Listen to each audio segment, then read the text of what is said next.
Long ago, in a small, bustling town, lived a young man named Arun. He worked at a carpentry shop, earning just enough to cover his rent and meals. Arun was talented, but no matter how hard he worked, he always seemed to end the month with an empty pocket. One evening, while resting near the town square, Arun met an old fruit seller named Meera. She was well into her 70s, yet her stall was always full, her customers loyal, and her smile unshaken. Curious, Arun asked, "Meera, how is it that you sell simple mangoes, yet you always seem at peace, while I, with all my skills, can barely make it?" Meera chuckled and pointed to a clay jar beside her stall. "This jar," she said, "taught me the secret of money." Arun frowned. "A jar?" "Yes. When I was young like you," Meera explained, "I divided every coin I earned into 3 parts. One part for my needs, food, rent, and clothes. One part for my dreams. I saved it for the future. And the last part I invested into something that could grow, like planting a mango seed. Over time, the seeds became trees, and the trees gave me more fruit to sell." Arun thought about this for days. Finally, he decided to try. The next week, when he earned his wages, instead of spending everything, he put a small portion into an old jar under his bed.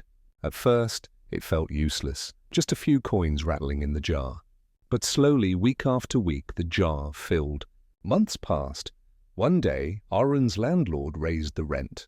His co-workers panicked, borrowing money from moneylenders at high interest. But Arun?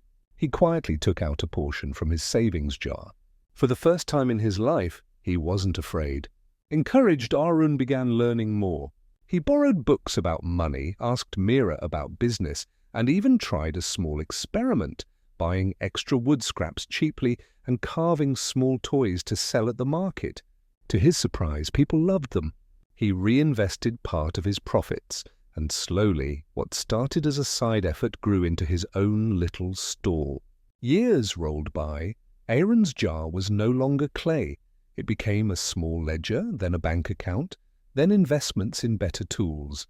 He didn't grow rich overnight, but he grew secure. He understood money wasn't just for spending, it was a tool for building. One evening, a young apprentice from his shop came to him, worried. "Sir, I work all day, but by the end of the week I have nothing left." "How do you manage so well?"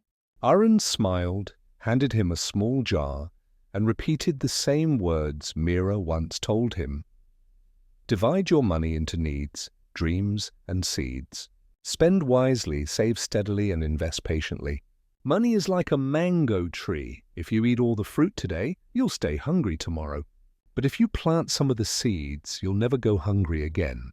And just like that, the wisdom passed on.